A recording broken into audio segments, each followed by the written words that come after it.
자, 오늘은 주로 2절에 집중해서 생각해 볼 겁니다. 소위 말하는 십계명의 서언이라는 부분이죠.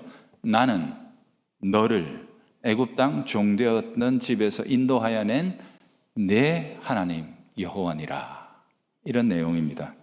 이스라엘에 대하여 하나님이 자기 선언을 하시는 부분이죠.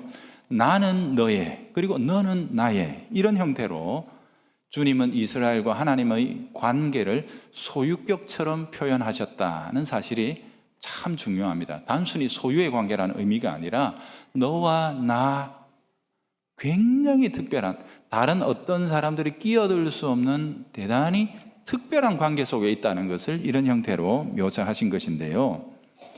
말하자면 너희는 다른 민족과는 다르다, 이런 의미에서 주께서는 이렇게 묘사하신 거예요. 도대체 하나님께서는 어떤 점에서 이스라엘이 하나님에게 특별하며 또 하나님 자신이 이스라엘에게 또한 특별하다, 이렇게 말씀하시는 것이냐, 거기에 대해서 오늘을 생각해 보려고 합니다. 첫 번째는요, 하나님께서 그들을 구원하신 행동, 하나님의 구원 때문에 이스라엘 백성들이 특별하다, 이렇게 말씀하고 계세요. 여기 보면 내가 너를 애굽 땅 종되었던 집에서 구원했다 혹은 건졌다 라고 이렇게 말씀하시죠. 이게 나는 너의 그리고 너는 나의 라고 이렇게 표현하신 첫 번째 이유입니다. 여러분 보시면 하나님은 이미 창조주이시기 때문에 이 모든 만물에 대하여 하나님은 자동적으로 주권자라는 관계를 가지고 계십니다. 믿든지 안 믿든지 간에 하나님은 창조물, 피조물들에 대하여 창조주의 주권자로서의 자격을 가지고 계시죠. 그런데 하나님은 유독 그 중에서 너희 이스라엘만큼은 내게 다른 어떤 민족과는 다른 거야, 또 너희에 대하여 나도 그런 거야 라고 이렇게 말씀하고 계시는 거거든요. 여러분 보세요. 출애굽 사건을 우리가 잘 알고 있습니다만 그 사건처럼 하나님께서 어떤 민족의 개별적인 역사에 대해서 이토록 직접적으로 개입하신 일도 없고, 또 하나님이 어떤 분이신지를 그 과정 속에서 이렇게 명확하게 확연하게 계시해 주신 적이 없습니다. 그러니 하나님께서는 그 사건을 기초로 해서 너희는 내게 남다른 거야 라고 이렇게 말씀하시는 거거든요. 자, 그렇다면 유독 이스라엘에게만 하나님이 그런 특별한 계시를 주셔야 할 만큼 이스라엘 백성들이 아주 어떤 특별한 가치를 가졌다거나 혹은 하나님에게 의미 있는 존재였다, 원래부터, 그런 뜻에서 하나님께서 이렇게 말씀하시는 걸까요? 그렇지는 않습니다. 다 똑같습니다. 다 죄인입니다. 똑같은데 왜 유독 이스라엘에 대하여만 너희는 다르다라고 말씀하시는 이유냐? 그것은 하나님의 언약 때문에 그렇습니다. 이전에 이 민족의 조상에게 하나님께서 그런 언약을 하신 적이 있기 때문에 그런 거거든요. 모세가 이 말을 이렇게 풀이를 해 주었어요. 한번 보세요. 너는 여호와, 너의 여호와 내 하나님의 성민이다. 내 하나님 여호와께서 지상 만민 중에서 너를 자기 기업의 백성으로 택하셨나니 여호와께서 너희를 기뻐하시고 너희를 택하심은 너희가 다른 민족보다 수요가 많기 때문이 아니니라. 너희는 오히려 모든 민족 중에 가장 적으니라. 여기 많다 적다 나오는 것은 다른 모든 사항을 대입할 수 있습니다. 크다 작다, 뛰어나다 혹은 열등하다, 이 모든 것들을 다 대입할 수 있습니다. 그런 것 때문에 너희를 택한 것은 아니다 라고 말씀하시는 거죠. 여호와께서 다만 너희를 사랑하셨기 때문에. 두 번째, 또 너희 조상들에게 하신 맹세라는 것이 있어서 자기 권능의 손으로 너희를 인도하여 내시되 너희를 그 종되었던 집에서 애굽 왕 바로의 손에서 속량하셨던 것이다 라고 이렇게 말씀하셨어요. 여기 하나님이 내가 맹세한 적이 있거든 이렇게 말씀하고 계시잖아요. 이 맹세가 무엇이냐? 우리가 십계명 보기 전에 창세기서를 보았잖아요. 거기에서 살폈던 내용이 창세기 15장 13절 14절인데 이런 내용이에요. 너는 반드시 알아라. 내 자손이 이방에 객이 되어 그들을 섬기겠고 그들은 400년 동안 네 자손을 괴롭히리니 그들이 섬기는 나라를 내가 징벌할지며 그 후에야 네 자손이 큰 재물을 이끌고 나오게 될 것이다. 여러분 이게 이미 400년 전에 아브라함이라는 믿음의 조상이 자기들 조상에게 주셨던 말씀인데, 아브라함이 그때는요 후손이 단 한 명도 없을 때 하나님이 이미 이 말씀을 하셨던 거예요. 그러니 하나님께서 하셨던 이 맹세를 기억하셔서 그들을 구원해 주신 것이다, 이렇게 이야기한 거죠. 이처럼 이스라엘 백성들이 다른 민족들보다 구별되었던 이유는 자기 자신에게 있지 않습니다. 이유는 오직 하나님입니다. 400년 전에 그 조상 아브라함과 언약을 맺으셨는데 그것을 잊어버리지 않고 신실하게 지키시는 하나님의 신실하심 때문에 구원이 일어난 거예요. 그리고 그 구원을 이루시는 과정 속에서 하나님의 놀라운 권능과 능력과 역사가 드러났죠. 하나님이 어떤 분이신지 계시가 발생했단 말이거든요. 그 과정 속에서 이스라엘 백성들이 하나님에게 특별한 존재라는 것을 세상 가운데 하나님이 나타내셨던 거라, 이런 뜻이 되겠습니다. 여러분, 이거는요 당장에 오늘날 우리들의 구원에도 똑같이 적용하시면 됩니다. 제가 자주 드리는 말씀이거든요. 우리가 구원받은 이유는 뭡니까? 본래 나는 하나님도 구원하셔야 될 만큼 특별한 어떤 인격적이거나 모든 면에 있어서 특별한 의미가 있는 존재여서 그렇던가요? 아닙니다. 나도 사실 꼴끈 짜보면 죄와 악밖에 안 나오는 존재입니다. 그렇죠? 그럴 수밖에 없는 우리들인데도 구원받은 이유는 구원하신 분이 은혜로운 분이라서 그런 겁니다. 내게 무슨 특별한 가치가 있거나 하나님이 저 없이는 안 될 만한 특별한 사정이 있어서 그런 건 아닙니다. 하나님이 은혜로운 분이라서 우리에게 값없이 이루는 구원의 길들을 제시하시고 이끌어 주셨던 것 뿐입니다. 그래서 바울은 예수님을 믿고 구원을 받은 교회에다가 편지를 쓸 때 항상 그 첫인사를 갖다가 똑같은 말로 썼어요. 어떤 말이죠? 은혜와 평강이 너희에게 있을지어다. 은혜와 평강, 이게 바로 교회를 말하는 것이고 이 속에 구원받은 모든 이야기들이 함축적으로 포함되어 있습니다. 은혜가 뭐죠? 은혜가 구원의 시작입니다. 구원이 시작된 이유는 하나님이 은혜로운 분이라서 시작됐습니다. 그럼 평강은 뭔가요? 구원의 결과입니다. 하나님의 샬롬이 구원 때문에 우리에게 값없이 임한 겁니다. 그러니 은혜와 평강이라는 말 속에서 바울은 너희가 교회라는 사실을 드러내고 우리가 교회가 되었다는 것이 전적인 하나님의 선물이라는 것을 우리에게 확연하게 드러내 주었던 거죠. 이런 이유들로 인해서 하나님께서는 이스라엘 백성들에게 말씀하시는 겁니다. 내가 이처럼 너희를 은혜 가운데서 건져 구원했으니 너희는 나에게 특별한 것이고 또 그렇게 구원받은 너희의 입장에서도 나는 특별한 존재여야만 한다라고 주께서 말씀하신 거예요. 하나님은 창조주로서 모든 만물에 대해서 내가 주권자다 이 얘기를 하시는 게 아니고 그 중에서도 너희는 나에게 특별한 것이다 라고 이 얘기를 지금 이스라엘 백성들에게 설명하고 계시다. 그래서 나는 너의, 너는 나의, 이 말의 첫 번째 이유는 하나님에게 우리에게 베풀어 주신 구원 때문이다, 이런 거죠. 두 번째 이유가 또 나옵니다. 여기에서 더 선명하게 나타나는데요, 나는 너희를 인도하여 내었다 라는 표현입니다. 굉장히 구체적인 사건을 언급하고 있는 부분이거든요. 내가 너에게 하나님인데 하나님이 돼 여호와로서 너에게 하나님이 되는 것이다 라고 이렇게 말씀하셔요. 여러분, 이 여호와라 하는 호칭은 하나님이 모세에게 이스라엘 백성들이 내 이름을 묻거든 내 이름은 이렇다라고 가르쳐 주어라 하고 주신 명함 같은 겁니다. 명함. 이게 언제 주셨냐면 출애굽하기 전에 모세가 저기 호렙산에서 희한한 불꽃, 나무에 불이 붙었는데 나무는 타지 않는데 불은 활활 타오른 거예요. 나무가 이상하다, 불이 붙었는데 왜 나무가 소멸되지 않지 하고 신기해서 가보니까 그 불은 물리적인 불이 아니라 하나님 영광의 임재의 불꽃이라는 걸 알고 엎드렸을 때 주께서는 이스라엘 백성에 대한 구원 계획들을 쭉 설명하죠.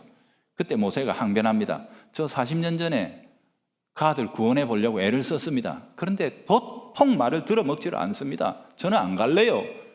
그 족속은요 원래부터 말 안 듣는 족속이에요. 나 안 갈 거예요. 그때는 내가 애굽 왕자였는데도 안 들어먹던데 지금 내가 이 꼴로 이 초라한 모습으로 가서 하면 누가 듣는단 말입니까? 그렇게 항변할 때 하나님께서 모세를 설득하시고 보내면서 주셨던 이름이죠. 모세가 그랬습니다. 좋습니다. 내가 가기는 가겠습니다. 그러면 이스라엘 백성들이 우리를 구원한다 그러는데 그 신의 이름이 뭐고? 이렇게 물으면 내가 뭐라고 할까요? 할 때 가르쳐 주신 이름이 여호와 혹은 야훼라는 이름입니다. 이 이름의 의미에 대해서는 제가 3계명, 하나님의 이름에 관한 계명이 나올 때 좀 더 깊게 설명을 해드리도록 하겠습니다만은, 이 이름에 대해서 이스라엘 백성들은 처음에 야훼? 그게 뭐지? 처음에는 전혀 몰랐는데요. 적어도 지금 시내산에서 나 여호와가 라고 이렇게 말하면 이스라엘 백성들은 그 이름의 의미가 뭔지를 너무도 선명하게 알고 있습니다. 왜죠? 그들은 하나님을 경험했기 때문입니다. 체험했기 때문입니다. 이 명함으로 하나님이 행하시는 일들을 보았어요. 이거 여호와가 행하는 일이다 라고 행하신 역사들을 보았단 말이거든요. 지금까지 그들은 애굽에서 많은 신들을 보았습니다. 수많은 이름을 가진 신들을 보았거든요. 애굽은 만신을 섬기는 나라였어요. 희한한 일만 있으면 너도 신해라. 그래서 만신전에 동상 하나 딱 세워놓고 이거는 무슨 신, 무슨 신, 무슨 신 해가지고 막 갖다 붙여놓은 게 애굽식이었거든요.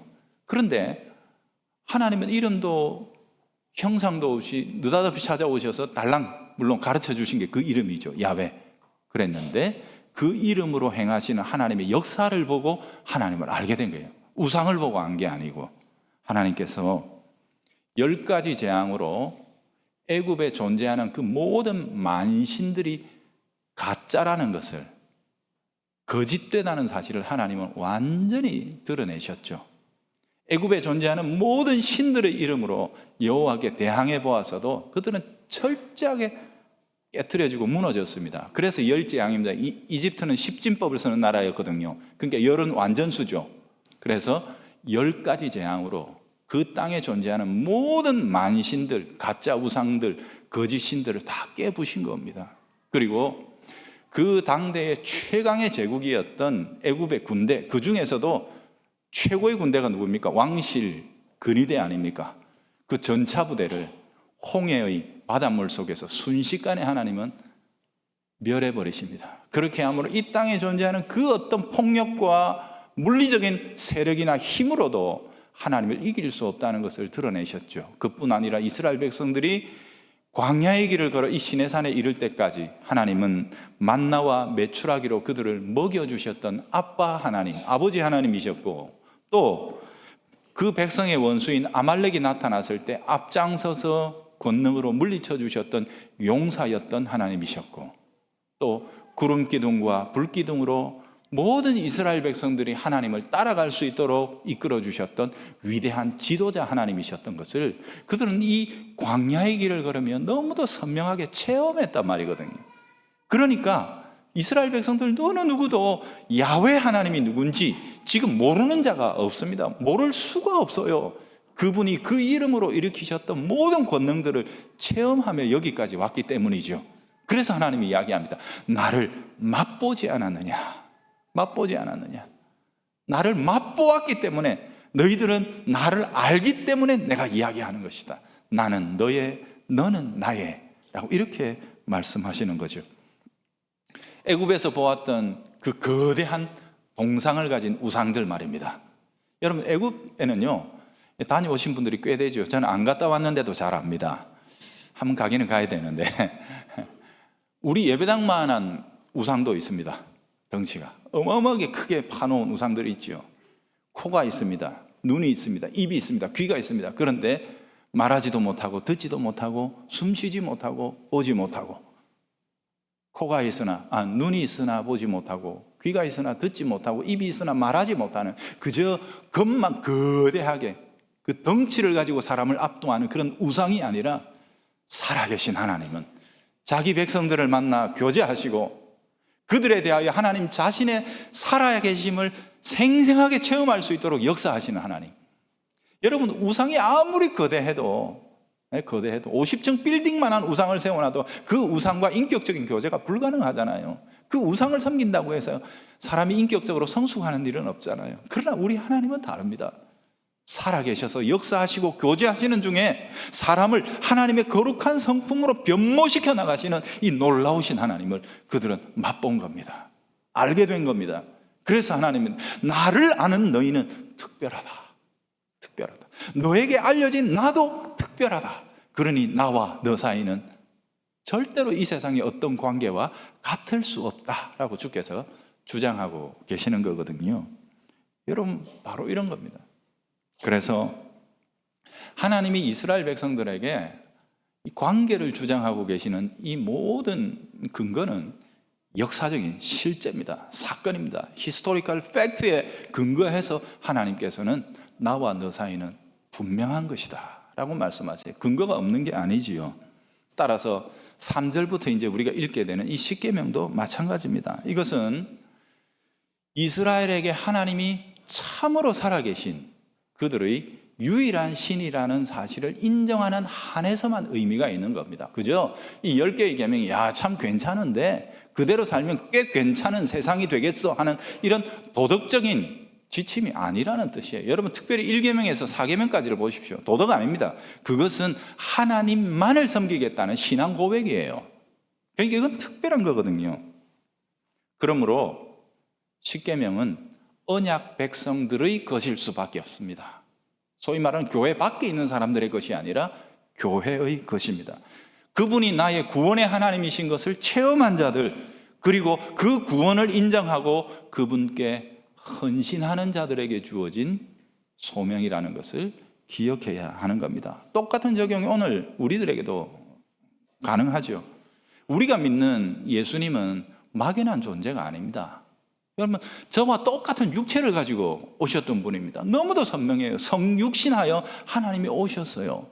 그분만 특수한 어떤 체질과 형질의 특별한 몸을 가지고 천만에요. 그분도 머리에 가시관 쓰니까 피가 났고요. 채찍에 맞으니까 살점이 뚝뚝 떨어졌고 허리에 창이 깊이 파여 물과 피가 다 흘러내렸던 우리와 똑같은 몸을 가지고 이 땅에 오셨어요. 모른다 할 수가 없는 분이 그 몸으로 우리를 위하여 십자가 지시고 그 몸으로 다시 부활하십니다. 물론 부활하실 때는 영광의 몸으로 부활을 하시게 되죠. 오직 나를 위해 십자가 지셨던 그분만이, 손에 못자국, 허리에 창자국 있는 그분만이 우리의 주님일 수 있습니다. 참 놀라운 것은 주님이 부활하셨을 때 그 몸이 영광의 몸이라 그랬죠. 그죠? 그래서 복음서에 보면 해프닝이 있습니다. 영광스러운 몸으로 깨어나시니까 제자들마저 잘 못 알아보다가 그 음성을 듣고서 주님이셨네 하고 나중에 아는 희한한 에피소드들이 좀 있습니다. 즉 뭐냐 하면 부활하신 주님의 몸은 이미 그 몸으로 이루실 일을 다 이루셨기 때문에 죄와 연약함 속에 있는 것이 아니라, 죄인의 연약함 속에 있는 것이 아니라 주님은 영광스러운 몸의 실체를 우리에게 보여주시는 거거든요. 그래서 그 몸은 물리적인 한계가 없으세요. 참 신기하게도 문이 잠겨있는 상태에서 어느새 들어와서 제자들과 함께 거하시고 그들에게 만져보라 하시고 떡도 드셔보시고 다 보이셨죠. 그죠? 물리적이지만 우리가 아는 물리적인 특성을 초월한 참으로 영광스러운 몸으로 제자들에게 오셨거든요. 그런데 놀랍게도 그 부활의 영광의 몸 속에 주님은 못자국을 그대로 가지고 계셨어요. 허리에 창자국을 그대로 가지고 계셨어요. 요즘 같으면 성형수술해서라도 없앨 그 흉한 흉터를 주께서는 끝까지 보존하고 계셨어요. 왜 그러셨을까요? 저는 이렇게 생각하죠.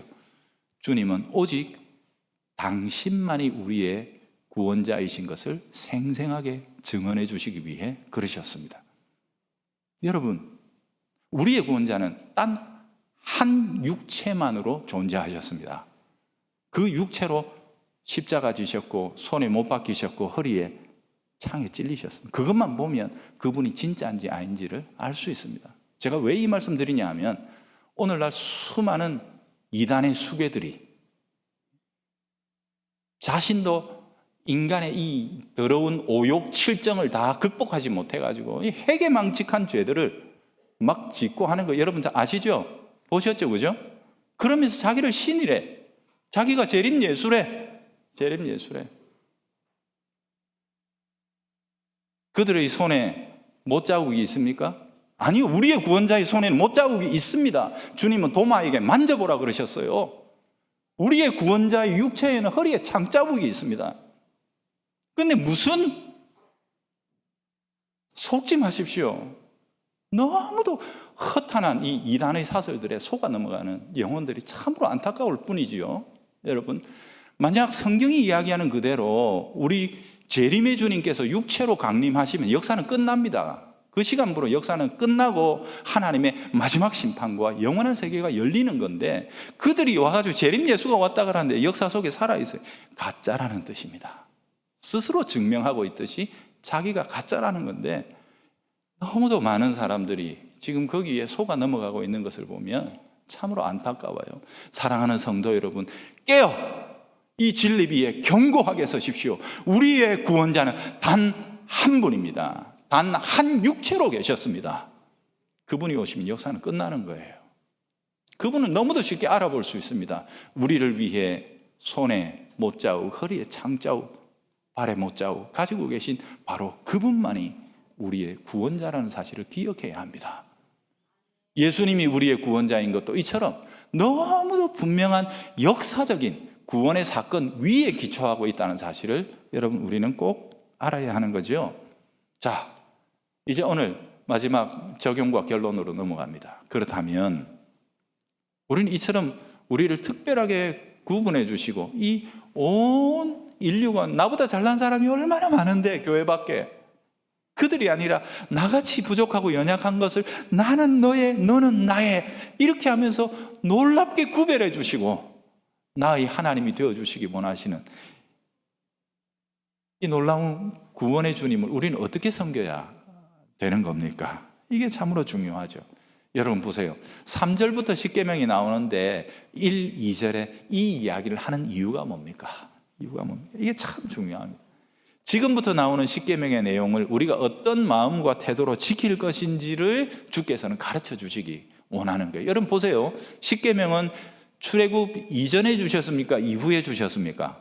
사건 이후에 주십니다. 이전에 오셔가지고 야, 십계명 이거 한번 지켜봐. 너희들이 최소 한 80점 이상만 되면 내가 구원하는 거 한번 생각해 볼게. 그렇게 하신 건가요? 아닙니다. 아닙니다. 구원해놓고 나서 하나님께서는 십계명을 주셨어요. 즉 뭐냐면 십계명은 구원의 조건이 아닙니다. 우리가 십계명을 지키는 것은 구원받았기 때문에 구원의 결과로서 지키는 것입니다. 우리를 구원해 주신 그 은혜와 사랑에 우리가 응답하는 것이 십계명을 지키는 거예요. 그러면 우리가 어떻게 지키면 되겠습니까? 감사하는 마음으로 지키는 겁니다. 사랑하는 마음으로 지키는 겁니다. 감사와 사랑으로 이 계명들을 지켜야 합니다. 나를 먼저 그렇게 사랑해 주신 하나님 앞에 우리가 보답할 수 있는 길이 있다는 것, 이것이 얼마나 감사한 일입니까? 그것이 성경이 우리에게 들려주고 있는 계명과 율법의 진정한 의미입니다. 그 짐스러움이 우리에게 얼마나 복된 선물인지 모르는 거예요. 그러니 성경은 우리들에게 하나님의 계명들을 대하는 마음의 태도를 바꾸라고 요구합니다. 하나님 나라를 위해 희생하고 짐지는 이 삶의 율법의 요구들을 순종하는 것이 어떤 것인지 우리의 마음에 있는 기본적인 태도를 바꾸라고 요구하는 거예요. 여러분 그거요, 지나고 보면 그게 특권이었어요.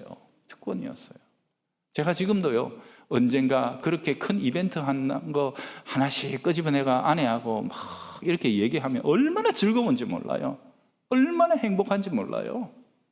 그것처럼 장차 우리가 주님 앞에 섰을 때 주께서도 우리의 이 수고와 짐짐과 하나님을 향해 감사와 사랑으로 감당했던 이 모든 주를 위한 수고들에 대하여 주께서 기뻐하시며 우리와 함께 추억을 나누시는 복된 날들이 있을 것입니다. 성경은 우리에게 그날이 주께서 우리에게 영원한 상급을 주시는 그날이 될 거라고 약속하고 있지요. 사랑하는 성도 여러분, 신앙생활의 짐이 아닙니다. 그것은 선물입니다. 그것은 우리가 하나님의 그 거룩하고 위대하신 사랑에 보답할 수 있는 길을 열어준 특권입니다. 그러니 감사하며 사십시오. 예수쟁이로 사는 거 정말 엑사이팅한 겁니다. 세상은 알지 못하는, 세상은 왜 우리가 이렇게 사는지 절대로 알 수 없는 위대한 비밀을 가슴에 품고 참으로 기쁘게 살아가는 우리 성도들이 될 수 있기를 주님의 이름으로 당부합니다.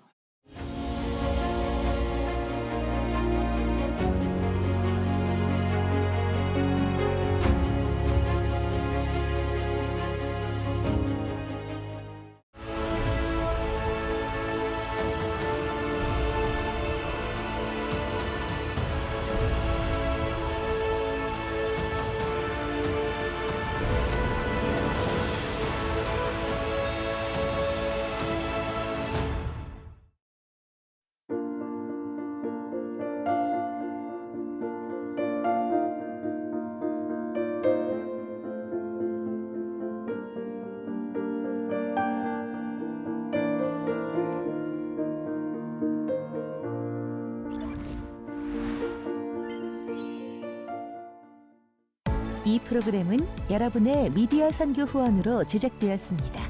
선교는 사명, 후원은 동역. 당신도 복음을 전할 수 있습니다. 선교 후원 02-6333-1003번